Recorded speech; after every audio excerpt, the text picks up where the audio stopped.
Book Notes, our guest is Henry Louis Gates, Jr., chairman of the Afro-American Studies Department at Harvard University. He joins us to discuss his recent book, Colored People.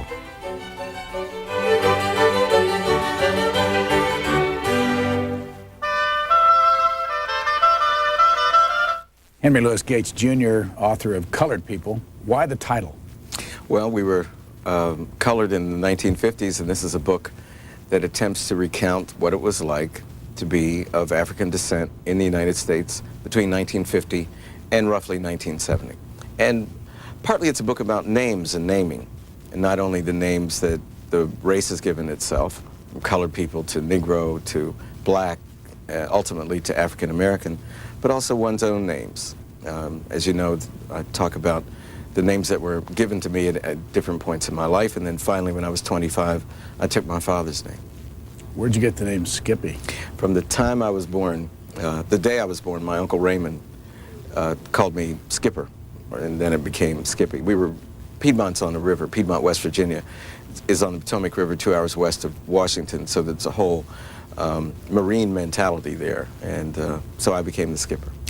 Before we go back and talk about the past, what are you doing now? I'm the chairman of Afro-American Studies at Harvard and a professor of English.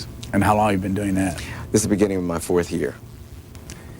You write to your daughters in the beginning, and you suggest that eventually, after going through all the different names, they may get back someday to calling people of African-American descent or whatever colored. Yeah, you really think so? Well, it could well be. I mean, stranger things have happened. You see, most people don't realize that we called ourselves African in this country in the 18th and throughout the 19th century. I mean, not African-American, but African.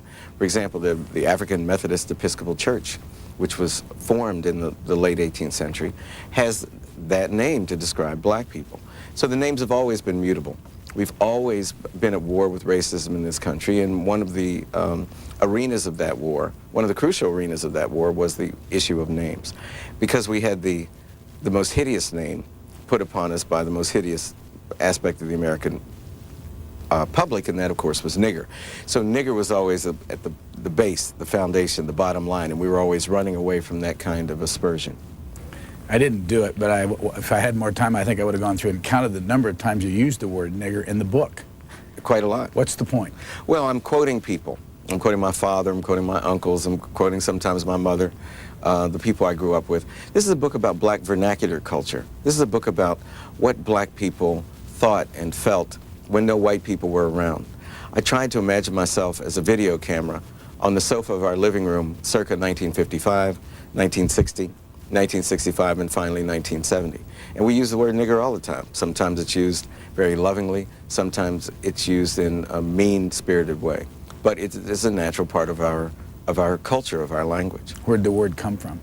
Well, it's a debasement of Negro, which is Spanish for black.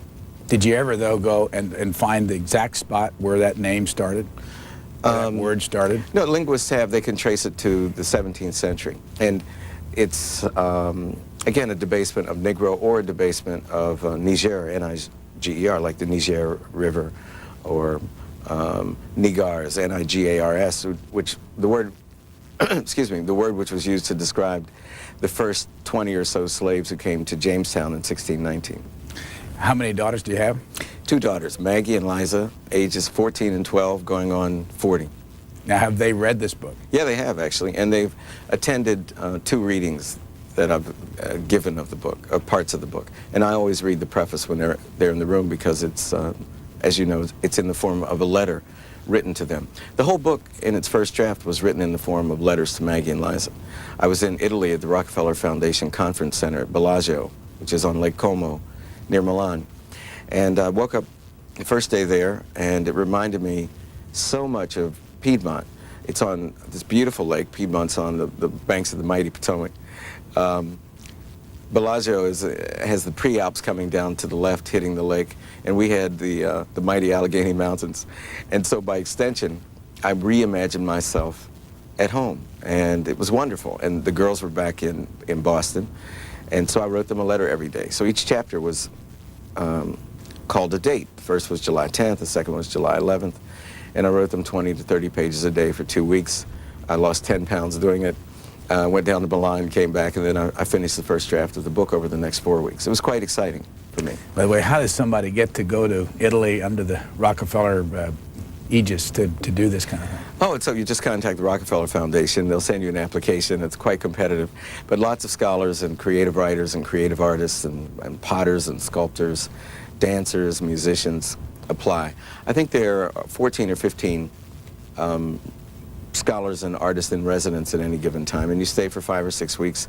You're very well treated, and it's a glorious experience. I'm going to jump to something that was that you and I had in common after I read this book, and that was growing up listening to John R. You listened to John R.? Well, I remember it as John R. and John Richburg, and I also listened to somebody by the name of Gene Nobles. That's right. Now, why did we both listen to that same radio station in Nashville, Tennessee? I guess you're an octoroon, and you've been passing all this time. Who was John R.? John R., I saw an article about him in the Times in the 70s, and he was this white guy who sounded black and loved black music and black culture. And I think many of us would have been shocked in the 50s and 60s to know that John R. was this white southern mountain guy who was in love with black culture. But he played both gospel music and soul, rhythm and blues, and blues. And that was my education, my first encounter with black music on a national scale, as it were. But I have been surprised by how many people throughout the South, but you're from the Midwest, who depended upon John R. and Randy's Record Shop for their nightly infusions of black culture. You certainly weren't getting it through WKYR or whatever it was called in Kaiser, West Virginia. I mean, basically, I was raised with country music, hillbilly music.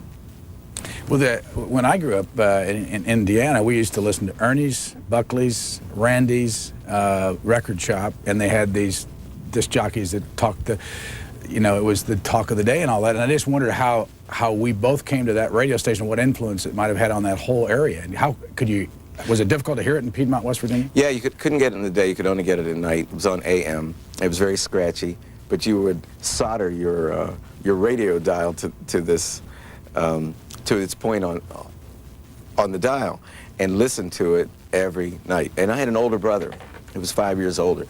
And so he was tuned into the world, and I was just the beneficiary of his wit and wisdom.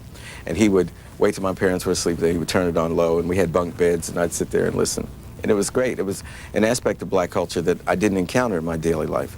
I remember ads for things like blackstrap laxatives, and they would sing the song just like you would sing a blues or a rhythm and blues.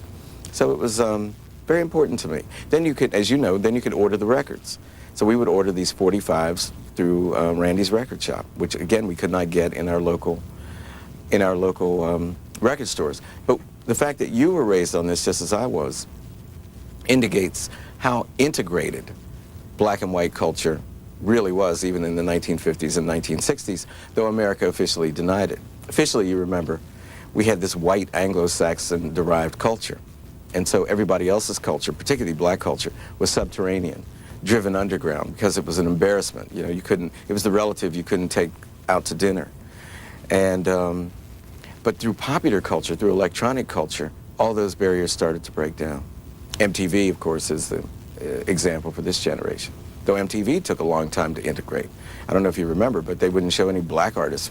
I mean, that's bizarre in 1970s, 1980s, but they wouldn't show any black artists, and then they started showing Michael Jackson and then Prince, and now you might think of MTV as primitivist postmodernism. I mean, it's so black, and sometimes I think it's even borderline racist. And there's another thing that I used to listen to on WLAC in Nashville on these same programs that you talk about in an indirect way, and that was things like Silky Straight and Royal Crown Pomade. That's right. But why did you, in your book, talk about the colored people and hair? Well, we were obsessed with hair.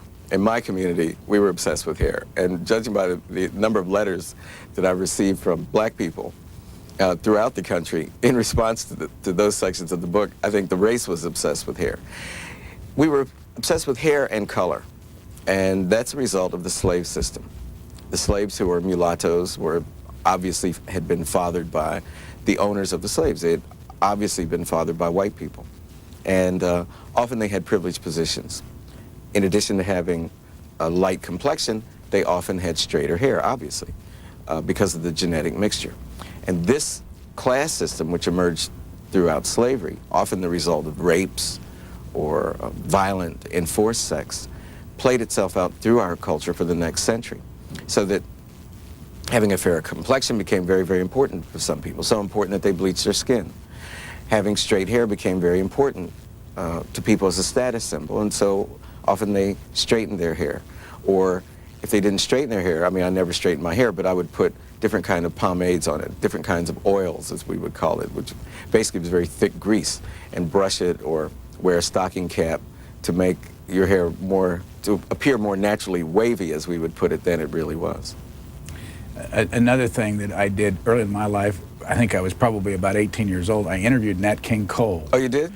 You know, when I started out in this business, and that was one of my fondest memories from starting in this business. And you also mentioned Nat King Cole in this book. We're obsessed with Nat King Cole's hair. I mean, my Uncle Joe, as I say in the book, my Uncle Joe said they could do things to his hair that the average Negro can't even have access to, because he had this patent leather process. I mean, his hair was so straightened, it was silky straight, and people would marvel at this crown of hair on the king's head.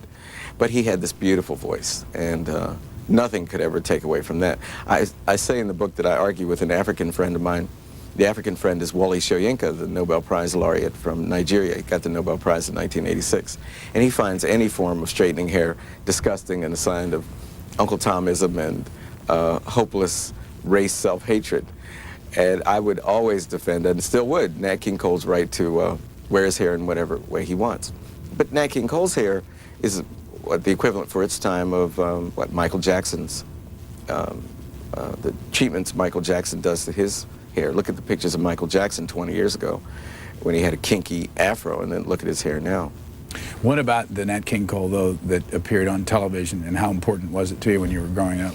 Well, in 1957, Nat King Cole became the first black person to have his own TV program, and it was wonderful. I remember not only all the members of our family gathered around the TV to watch it, but neighbors came to watch it. I mean, it was a real test for the race. I mean, would we be able to pull this off? It was a major breakthrough.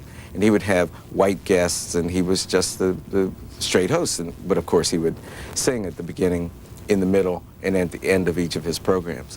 Whenever there was a black person on TV, we rooted for them like you root for your home team. I mean, we wanted the brothers to make it, wanted the sister to make it. Did you even call around to your neighbors? Colored on Channel 2. We all did that. And you see, often, I mean, today, all the black TV shows are listed almost all the black TV shows are listed at the end of Jet magazine, but there was no such listing. So when an individual was being interviewed, or Sammy Davis Jr. was making a guest appearance, or I remember a black team from Fisk University on the College Bowl, there was no way that you would know necessarily. And so you'd have to use the grapevine. We'd have to call each other. We'd have to stand on our porches. We all lived scrunched together in the same neighborhoods, and say, Sammy Davis Jr. is on Channel 5, and we would all run to watch Sammy Davis Jr. or whatever it was. You were not offended by Amos and Andy? No, I didn't think of, and no one in my household thought of Amos and Andy as being the National Geographic anthropological treatment of the nature of the Negro. I mean, it was a bunch of buffoons. But Amos and Andy also had several different class types. For example, there were black lawyers, and black doctors, and black judges, and black undertakers, as well as the black trickster figure, the Kingfish, who was, Brer Rabbit, who was a figure straight out of black mythology, and Andy looked like a bear, was Brer Bear. I mean, these were myths that we had been raised with, which were playing themselves out on television. I was too young to have heard them on radio, but my parents, of course, did, and my parents loved them on radio, too. But they took them as signs of human vulnerability and of arrogance, of hubris, of pain, of love. They took them as typical of the human experience rather than typical of black people. And my father still cracks up at Amos and Andy, and I guess we have tapes of 46 of 77 Amos and Andy episodes. We watch them once in a while. I like showing them to my friends who say, I would never watch Amos and Andy, it's politically incorrect. So I say, okay, well, let's watch it and analyze it, and I put it on the VCR. And after about 5 minutes, they're cracking up because there were some hilariously funny routines. And those actors were brilliant to be able to create those parts. I mean, the Kingfish and Andy were very intelligent, very articulate individuals. Andy, for example, Spencer Williams, was a great director. in the black film industry in the late 1920s and throughout the 1930s. Very subtle man. And the idea that they were the parts that they played is ridiculous. The problem with Amos and Andy, if I may, was that there weren't enough other types of Negroes represented on television at that time. There weren't enough blacks there were no black anchor people, for example. There were no blacks represented as intellectuals outside of the judges and lawyers and doctors on that TV series. You know, there was no Oprah, etc. And so that was the dominant image. And what you remembered, I think if you were white, what you remembered was not what you remembered if you were a poor colored kid growing up in Piedmont, West Virginia, which is, look at all these black judges. What you remembered was the ignorance of Andy Brown and his dupability, as it were. Why'd you write the book? Well, I wrote the book, I think, in retrospect, because I was grieving for my mother. My mother and I were very close. I come from a very close family, but my mother and I were particularly close. And she died in 1987. And, you know, contrary to what people say, grief didn't go away. It became muted, it assumed other forms, but it didn't go away. I really miss my mother. And the older my daughters got, the more I miss my mother, the more I understood as a parent what she and my father had done, things which had made me angrier, which had hurt my feelings, which had confused me. And I always wished that she had been still around so I could call her and say, hey, Mama, you know, I remember, now I understand why you did this, now I understand why you did that. So I wanted to write the book as a tribute to my mother and father, a portrait of my mother, but in my father's voice. My father is a brilliant storyteller. My father puts Red Fox and Bill Cosby to shame. I mean, if my father had been trained, I mean, he would have been a great actor. And we were raised hearing these stories every night. I mean, every night he would come home from work in the afternoon from his day job at 3:30. We'd get off from school at 3:30, and then we'd all eat dinner at about 4 o'clock. And then at 4:30, he would go to his second job as a janitor at the phone company. Then he'd get back about 7:30 or 8.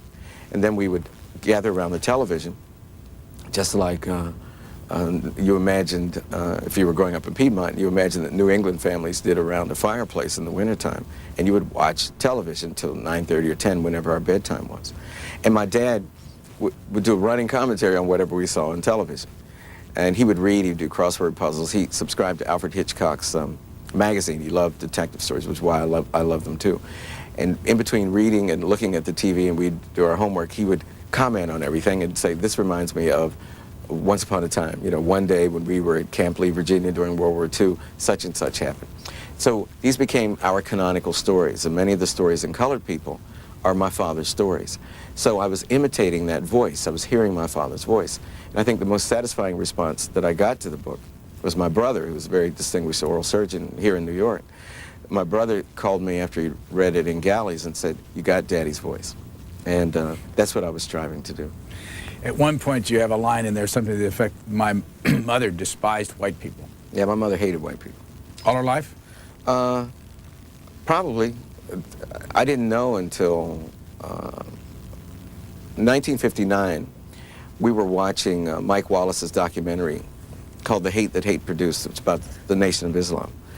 And I couldn't believe, I mean, Malcolm X was talking about the white man was the devil and standing up in white people's faces and telling them off. It was great. I mean, it's what black people did behind closed doors, but they would never do it. And I mean, they were too vulnerable to do it, say, where they worked, at the paper mill or downtown, as we would call it. And here was a guy who had the nerve to do that. And I think if I'd been a character in a cartoon, my eyes would go doing like this. I couldn't believe it. As I sat cowering in a corner of our living room, I glanced over at Mama, and she, her face was radiant.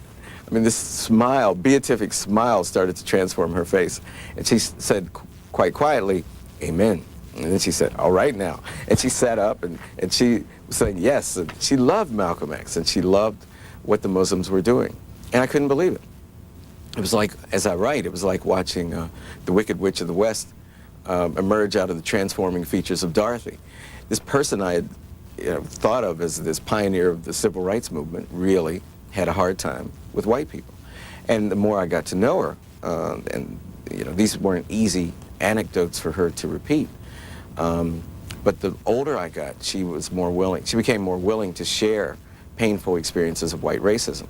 The way that she was treated when she was a girl and a servant in the house of wealthy white people just a block down the hill from where we lived. My brother and I eventually went back and bought that house for her, and that's how we found out that she had been so horribly treated by these people. She never trusted white people. She didn't like white people. She didn't want to live with white people. But she wanted us to go to integrated schools. She wanted us to live in an integrated economy. She wanted us even to live in integrated neighborhoods. She wanted us to be able to get the best that American society offered.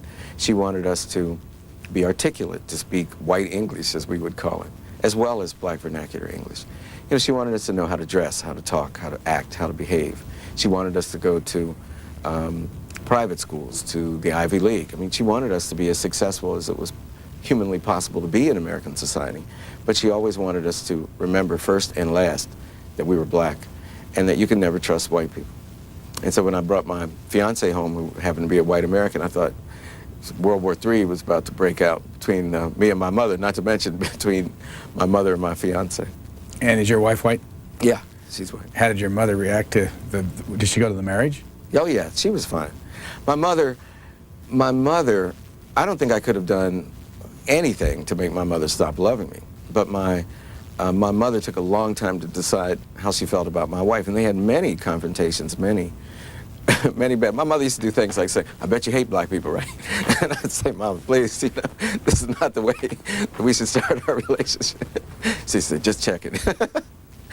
And we'd all laugh, and my wife got used to it. And but she fought my mother back. The key was to stand up to my mother. My mother wanted to see what she was made of. And I'll probably do crazy things like that when my daughters bring their lovers home. I mean, who knows? How long have you been married? We've been married 15 years this September 1st. And how does the society that you live in at Harvard and places you travel deal with the mixed marriage? Oh, I live in academic environments, and so it's removed from the world. I mean, where do? We go downtown Boston, downtown New York, downtown San Francisco, European countries. I mean, we function at a level where certain forms of racism don't impact upon you so immediately or so obviously. But on the other hand, we go for drives in the country, you know, we stop at a country gas station, people might look at you in a strange way. But we experienced so much racism when we were first starting out in West Virginia. We met working for Jay Rockefeller in his gubernatorial campaign of 1972, and we took a lot of flack. And we lived together 7 years before we got married. And we were harassed, we've been stared at, we've been cursed, but, you know, I don't want to, I mean, if this had been the typical aspect of our experience, I would talk about it, but it's been just the opposite. But had we been members of the working class, or had we lived outside of an academic environment, then I think our experience would have been vastly different. And our daughters have lived in integrated academic communities essentially their whole lives and have gone to integrated schools.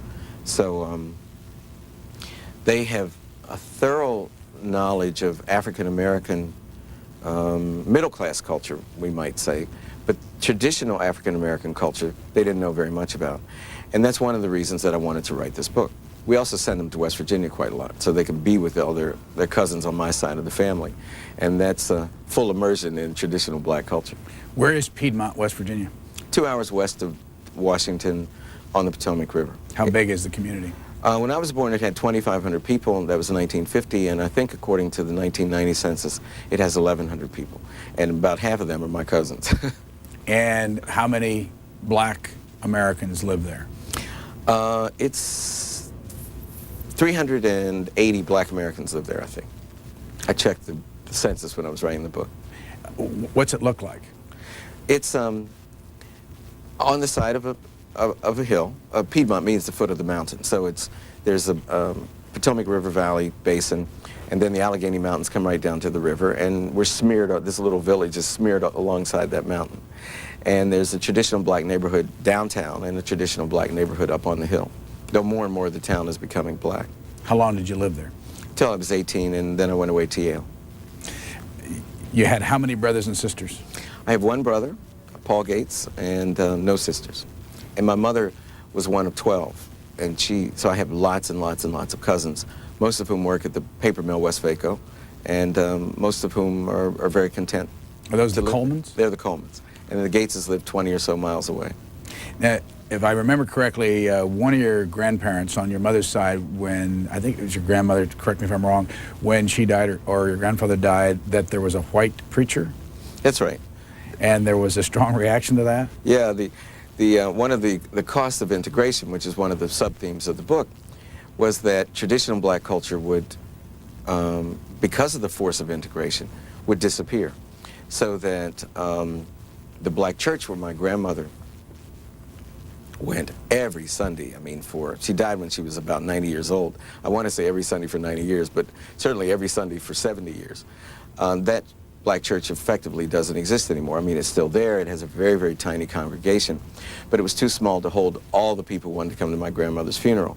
So that, and even that church has, as its minister, the local white Methodist minister, who, at least at the time she died, which is, I guess, about 10 years ago, would not rate very highly in the rankings of oratory from the pulpit.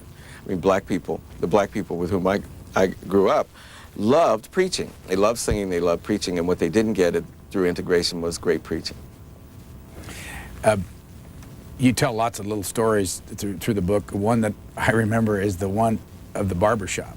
Mm-hmm. And would you recount that story? Yeah, it was Mr. Comey Carroll's barbershop. And Mr. Comey had one good arm and one bad arm. So he was a one-arm barber, and he would give everyone a straight edge cut across the back of the neck. We called it a Washington square because back of your head looked square. I don't know where that came from. But he would hold the leather strap between his legs, and then he'd strop that razor, and then he would make this perfectly straight line across the back of your neck. And then, at least if you had my neck, within 24 hours, all these razor bumps would break out. But what was important about it for an adolescent was where sex education 101 took place. It certainly didn't take place in the public schools in Mineral County in West Virginia. So all these men would sit there all day long, rain or shine, or winter or summer, and hear Mr. Comey Carroll tell the filthiest, most risque jokes, and look at these magazines that would come through the mail wrapped in 3 layers of brown paper. And I didn't even know what the words meant sometimes that they used. I had no more idea what they were talking about, but I knew that it was juicy and good. Was he black or white? He was a black man. Oh yeah, it was nothing but black people. This was, what I tried to do was to collect memories that have been registered at ritual black cultural spaces. The black church, black funerals, the black undertaker, the black barbershop, the black mill picnic, the black family reunion, et cetera, et cetera. These were sites that allowed black people to be totally relaxed and just say what was ever on their mind. Sometimes they might talk about white people and white racism. Sometimes they would talk about President Eisenhower, President Kennedy, or Richard Nixon. Sometimes they would talk about baseball or football or food, how to fry chicken or whatever. I mean, it's just what normal human beings talk about. I guess if you had to boil it down, mostly we talked about love and death in one sense or another, which after all are the great themes of modernist art, right? I mean, that's what all art boils down to in the end, in one form or another. We would talk about political oppression sometimes. So often in traditional black literature, that is black literature written before 1970 when black women started to write in great numbers, so often in that literature you would think that all we sat around and talked about was white people, that all we were concerned with was white racism. And that was a valid area of our concern, but that's not all we talked about. It wasn't even the majority of what we talked about. We were human beings first, vulnerable and frightened and eager and ambitious and passionate, and we were black human beings second. Somewhere along the line you went from being a Methodist to an Episcopalian? Yeah, that's right. I went to that black Methodist church that Big Mom attended, and it was bordered on being evangelical. It would lurch in the middle of the service toward the Pentecostal. And Big Mom kind of liked that. And Sister Holy Ghost, as we called her, the dominant figure in the church, Miss Sarah Russell, clearly had a fax machine to the Holy Ghost. I mean, she had a hotline. She talked directly to the Holy Ghost every day. And she would get possessed of the Spirit in sort of modified Methodist way. I mean, she wouldn't do the holy dances that people across the street in the Pentecostal church would do. But I think sometimes she would have liked to have broken out of that girdle and gotten down in the aisles, but she didn't do it. She restrained herself. But it was a fundamentalist church, and at the age of 12, I joined that church, and I became a born-again Christian, as we'd say now, and I didn't dance, I didn't swear. I didn't even know what lusting was, but had I known, I wouldn't have lusted in my heart. I didn't do anything for 2 years. I just prayed and went to church. And I did that because I felt responsible for my mother's illness. My mother became sick when I was 12. She went through a very severe menopause. And the resultant hormonal imbalance, which no doctor there could treat adequately, threw her into a deep depression. I mean, she became another person. And the day that they first took her away to the hospital, I was sitting, it was a Sunday, and I was sitting just like this. I had my legs crossed in our living room. And I was a very obsessive child. I mean, I did everything the same way. I'm still obsessive. I mean, I have the same breakfast. I wake up at the same time. I go to bed at the same time. I have all sorts of routines. And I broke one routine, which was to cross my legs, which I always did left over right. I crossed them right over left. And I did it defiantly. I mean, I sort of dared God or dared the Holy Order or dared the order of the earth to do something about it. And 3 hours later, they were carting my mother off to the hospital. And so I felt responsible. I mean, as incredible as it might seem, I felt that this act of hubris had led to my mother's illness. And I couldn't tell anybody. I was so ashamed. I was so embarrassed. I was so guilt-ridden. I went upstairs, I got on my knees, and I prayed to God.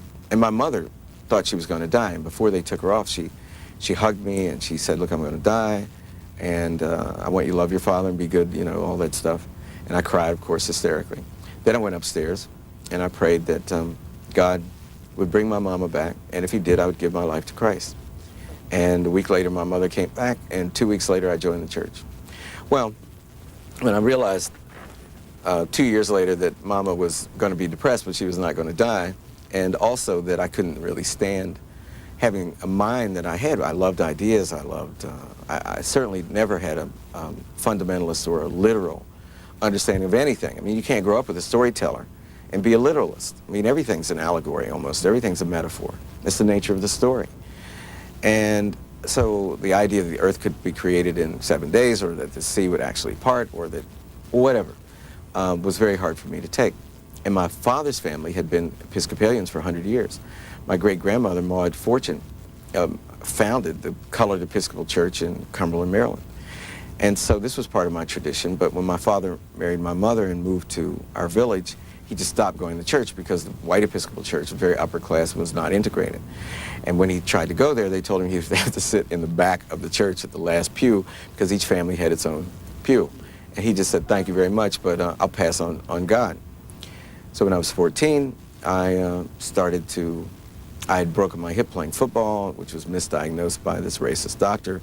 I ended up in the hospital for a long recuperation, 6 weeks. And the local Episcopal a priest who was from New England started driving 60 or so miles out to the University Medical Center in Morgantown, West Virginia, to see me. And he would talk to me about ideas and religion, and he said, I understand you're very religious. And he's white. He was white. And he started giving me books like Are You Running With Me, Jesus by Malcolm Boyd, and he gave me the works of James Baldwin, and lots of books that named me as a person of color and named me as an adolescent who wanted to be religious, but who also wanted to be rational. I wanted to believe in reason. I wanted to be an intellectual. And I didn't want the two to be mutually exclusive. And I found that I could do that through the Episcopal Church. And so when I was 15, my mother and I converted to the Episcopal Church. You went to camp. Went to Peterkin. But that was a big change, though, the camp. That summer was the summer of transformation of my life. It was the summer of the Watts riots. And Father Smith gave me the day that we saw the headline that Negroes were rioting in this place called Watts. I mean, I didn't know where Watts was. Well, Watts might as well have been on Mars as far as Piedmont, West Virginia was concerned. He gave me a copy of James Baldwin's The Notes of a Native Son. I looked down and saw his face. There was Jimmy Baldwin staring at me. I couldn't believe it. I mean, he was a black man, I mean, visibly black, who had written this marvelous book. I used to keep a commonplace book where I would write down great quotes that named an emotion or an idea that I wanted to remember, or often that I had vaguely felt but couldn't articulate. And basically, I just rewrote James Baldwin's chapters. I fell in love with James Baldwin's use of language. I fell in love with the idea of being a writer, though I had been primed to be a doctor, just like my brother, and because all smart little black kids were going to become doctors, right? And then all of a sudden, there was this possibility of being a writer, which was opened up for me through James Baldwin's example. And it was an exhilarating experience. So between retaining a belief in God as an intellectual, as a budding intellectual, and learning how to name aspects of what we might call my racial self, you know, my black racialized self in American racist society, it was a summer like one experiences once in a lifetime. The book, Colored People. Did you have a person in mind when you sat down to write this? Besides, you talked about your daughters, but is there beyond that, are there people out in the world that you want to read this, and for what reason? Well, I wanted my daughter's generation of black people to know about an era that will never come back again, for good and for ill, to be able to encounter, at least through one memoir, and no doubt others being written and some recently published, what that world was like for them. That world is as strange to them as Tibet. They have no more idea. As I say in the preface, one day we were riding along on Route 2, which connects Cambridge with Lexington, Massachusetts. And it was 1991. It was on Martin Luther King's birthday. And they were hearing for the 10,000th time, I Have a Dream, on the radio. And so Maggie said, you know, Daddy, what was the civil rights movement all about? And I said, we see that motel? And she said, yeah. And I said, I couldn't have stayed at that motel 30 years ago. I said, your mama could have stayed at that motel, but your mama couldn't have stayed at that motel with me. And I looked in the rearview mirror, and she was nudging lies like, God, you know, here's another lie. I mean, they couldn't believe that this could be true. So the idea of separate water fountains, the idea that you would have dogs sicked on you if you were trying to integrate Lexington High School maybe at one point. The idea that any of the ridiculously pernicious forms of racism that were visited upon persons of African descent in this country could actually have been visited upon us is alien to them. Thank God, because we've made so much progress in certain ways. But on the other hand, I want that memory part of their historical consciousness. I want them to know how far we've come. I don't want them to take their freedom, as we would have put it in 1965, for granted. And it's important that we remember, as Toni Morrison puts it, that we remember even the painful details of our past, but that we do it not through grandiose, abstract statements like racism was a terrible thing, but to particularize it, what it was like not to be able to sit down at the cut-rate drugstore with your white friends after a basketball game, which the black players had won, a game in which the black players had played pivotal roles, and then be forced to stand at a counter and drink your vanilla Ricky out of a paper cup and not be able to drink it out of a glass, sitting down with your white friends. I mean, it sounds like such a petty thing, but it was of enormous importance. It was the kind of thing that it seizes your imagination. I mean, you become determined that one day you'll sit down in that restaurant, being able to date who you wanted, to dance with whom you wanted, being able to encounter yourself in the American history textbooks, just like all your white friends encountered themselves. You also talk a lot about shades of color and the different names that people have if they have dark skin, but blue, black. Blue, black, sure. What's a Riney? Riney is, do you remember John Doggett? Doggett? Yeah, in the Anita Hill testimony. Right. Remember his color? And he had sort of bluish-green eyes and a kind of a reddish color and sort of reddish hair. I mean, that kind of... Do you know who I'm talking about? Yes. Right. In the Hill Thomas here. Yeah, that's right. Yes, sure. Right. I'm not sure. I'm trying to think of his last name, is why I had that. Yeah, it's Daggett or Doggett. I get it mixed up with Bobbitt, which is We'll hear about it one way or the other. Absolutely. But students say, what do you mean by Riney? And I said, that guy was Riney. I mean, it's a certain kind of reddish yellow color with light eyes. And for some reason, I haven't been able to trace the etymology, but one day I hope we will. And if anyone knows, I hope that they write to you or to me. For some reason, people of that color are called Riney. But we have a whole range of colors, even in the Coleman family. One of them wrote to me and said, were you accusing our mother of sleeping with all these different men? And he said, of course not. You know, I was just saying that because of the complex racial genetics of black people, because of the intermixture starting in slavery with many, many black families, with Native Americans and with white people, we come out, even in the same family, often from the darkest brown colors with kinkiest hair to very, very light colors with what we call straight hair. Do white people, from what you've been able to tell over the years, look at colored people and determine whether they like them or not like them based on whether they're deep black or light skin? And if they do, why do they do that? Well, there's whole literature about that suggesting that they have done that historically, but I don't think that it's true today. For example, I don't think that, we used to call it being color struck. If you're black, get back. If you're brown, hang around. If you're light, it's all right. And we replicated a racist, some of us replicated the racist system of the slave masters within our own community. When I was at Yale, for example, I went there in '69. And undergraduate? Undergraduate. Studying what, by the way? American history. Though I took a lot of Afro-Am courses on the side, but I was a history major. I remember the first year I was there, the first month I was there, we had this special meeting of the Black Student Alliance to talk to the black men, young black men from New Orleans, some of whom were very light complected. And they wanted to have a bag party, something called a bag party. So, you know, what's a bag party? They wanted to put this paper bag over the door, and anyone who was darker than the paper bag couldn't get into the party. So, you know, I looked at them. I was secretary of the Black Student Alliance. Everyone from the North and everyone who had any kind of sense, it was not from New Orleans, said, we've never heard of such a thing. You guys can't do this. I mean, this is some sort of antiquated, sick, a relic of the past. I mean, you can't do that. And that practice stopped. And then I later found out through black history classes that that sort of thing had been going on in New Orleans for a very long time. The point is that you can internalize your own oppression. You can take on the forms of sickness through which oppressors try to control you, whether you're a woman or a gay person or a person of color. And our job, in part as academics, is to fight against those sort of tendencies within those respective groups. That's not sufficient reason. I mean, reasons of self-esteem are not sufficient reasons to justify the existence of, say, women's studies or gay studies or African-American studies in the academy by any means. But that is an after effect of the kind of work that we do in the academy if you're in, say, ethnic studies. You worked at Time Magazine? Mm-hmm. How long?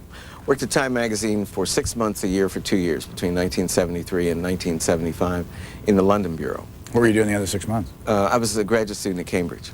So I'd go to Cambridge for 2 months, take a month off. They have long vacations in England. Go to school 2 months, a month off, 2 months, and then 4 months off. Cambridge University? In England. In England, and you get your PhD there? In English. In what? In English? It's called English Language and Literature. What is African American Studies, or the African American Studies program at Harvard?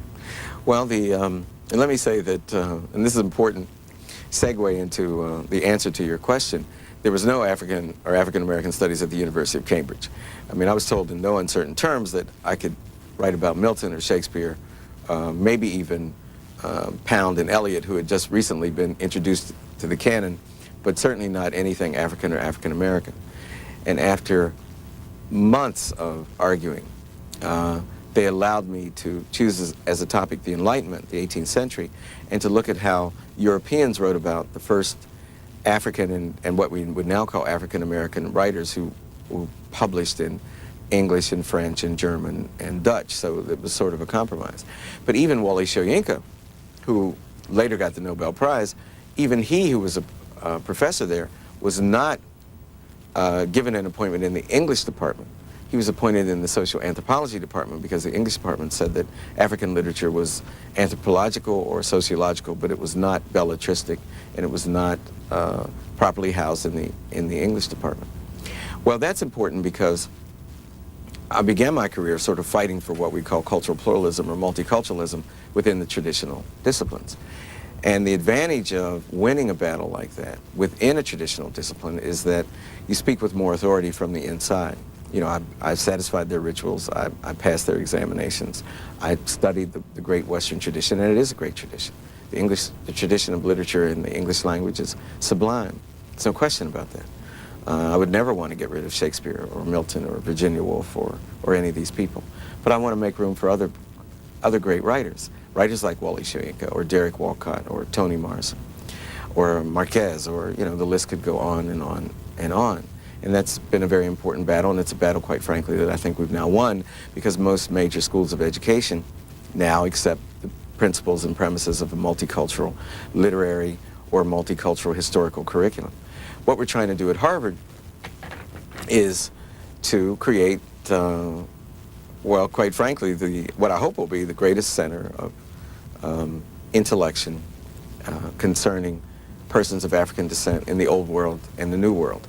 We want to, there are many great centers, Yale and Stanford, and the University of Chicago has great scholars, Wisconsin and Michigan and Princeton. Lord knows Princeton has a wonderful assemblage of scholars who do African American studies. And we want one at Harvard. And we've, over the last 3 years, been able to make several major appointments.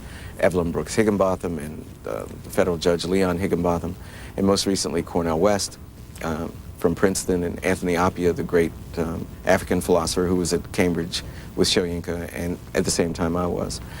We've been able to bring all these people to Harvard, and we expect to make, I hope, at least 4 or 5 more distinguished appointments, so that we can eventually have a graduate program, what I hope will be a PhD program in African American studies. See, my generation of African American scholars take African American studies for granted. We have always been in the presence of African American studies at historically white institutions. Cornel West went to Harvard, I believe, in 1970. I went to Yale in '69. Afro-American studies was there. There was the math department, there was the physics department, there was the history department, and there was Afro-Am. So it's not out of place in the academy for our generation. And curiously enough, many of us who have PhDs, many of us who have chosen to be academics, have chosen to be scholars of African or African American studies, almost as if it's satisfying a vague political commitment. And I think because Afro-Am was under siege when we were undergraduates, that left a certain sort of imprint in our minds. So some of us liken our task, our privilege, our obligation to that of a Talmudic scholar in the Jewish tradition, that you preserve the text, you resurrect the text, you interpret the text, you live with the text, and you take a stand for your community. How many African Americans go to Harvard? I don't know what the figure is, actually. I think about 12% of our undergraduate admissions, 10 to 12% are black, and I think about just under 10% of the undergraduate student body is black. Any whites choose African American studies? Oh, we have lots of white majors. Most of the people who take our courses in terms of total enrollment would by definition be white, because most of Harvard is white. Most of our majors or concentrators, as it's put at Harvard, are black, but not all of them. I'd say the number is probably about 2/3, 1/3. And that number will balance out as we go along. I mean, we have 62 majors. We have more majors than the music department or the romance language department. And with Cornel West coming, who will, draw lots and lots of students, I think that we'll have more than 100 majors. It's a very good time to be a scholar of Afro-American studies, and I think it's a good time to be at Harvard. You said you worked for J. Rockefeller, you and your wife did, in 1972. Mm-hmm. Have you done any other political work since then? No, that was the beginning and end of my career as a politician. I wasn't really a politician. I was something at Yale called the Scholar of the House. There were 12 people who were chosen to spend their entire senior year on one project, and I was writing a book about J. Rockefeller, and it was to be called The Making of the Governor, but by Theodore H. Black, right? But he lost. So all of a sudden, The Making of a Governor became The Unmaking of a Governor. And I worked with John Morton Blum, who was my mentor when I was an undergraduate, the great American historian. And he was the first person that year to tell me I could be a scholar. He told me I had certain capacities, I could write fairly well, and that I had what it took to be a scholar. And though I didn't believe him, and I thought he was exaggerating, I was deeply touched. I got tears in my eyes, and it's like the laying on the hands for me. That's why mentorship is so important. I mean, you can take a child, basically, and say, I've been around, I have a great deal of experience, and you can enter the guild, you have the stuff. And he cared about me, he cared about my work. And that experience, writing a 400-page thesis about J. Rockefeller's campaign, launched me on my career to be a scholar. In the middle of that experience, I got a Mellon Fellowship to go to Cambridge.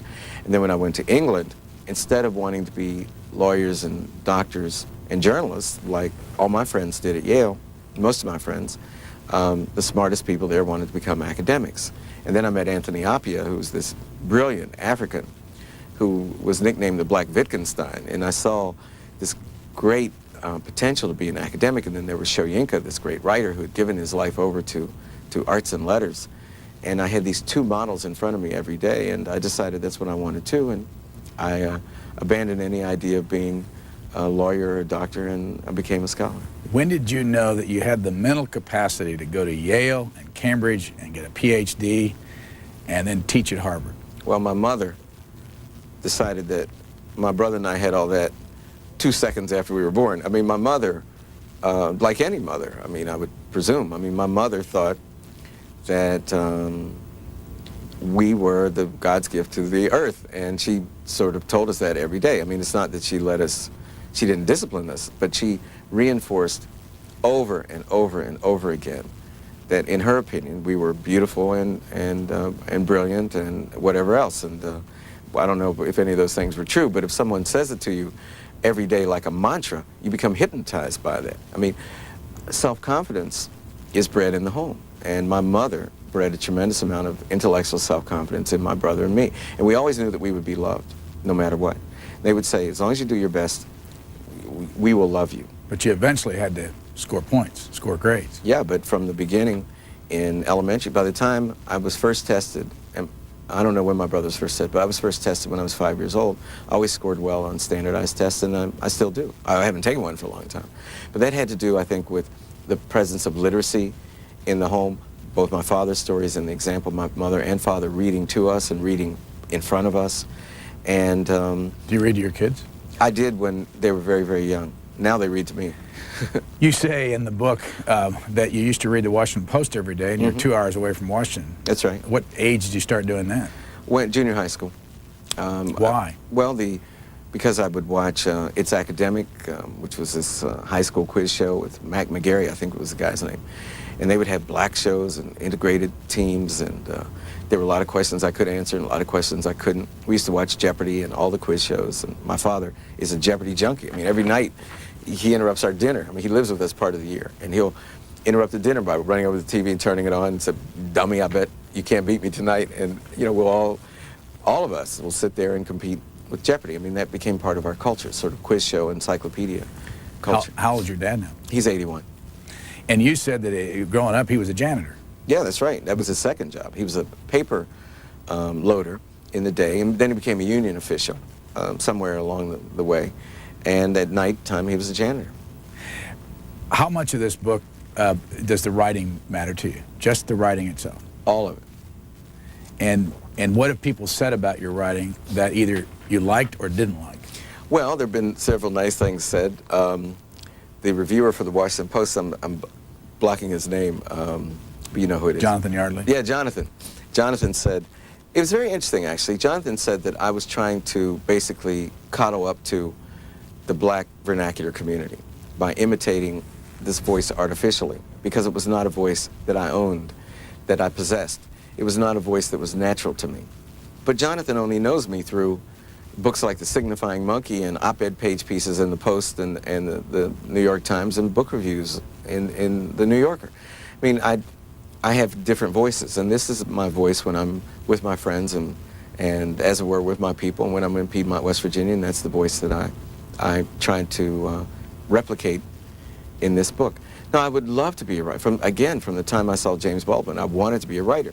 I think most critics, deep down, are frustrated writers or feel that they're failures as poets or novelists, and I would really like to write novels sometime. Do you write easily? No. I mean, it's a lot of... I write a first draft easily. Where do you do it?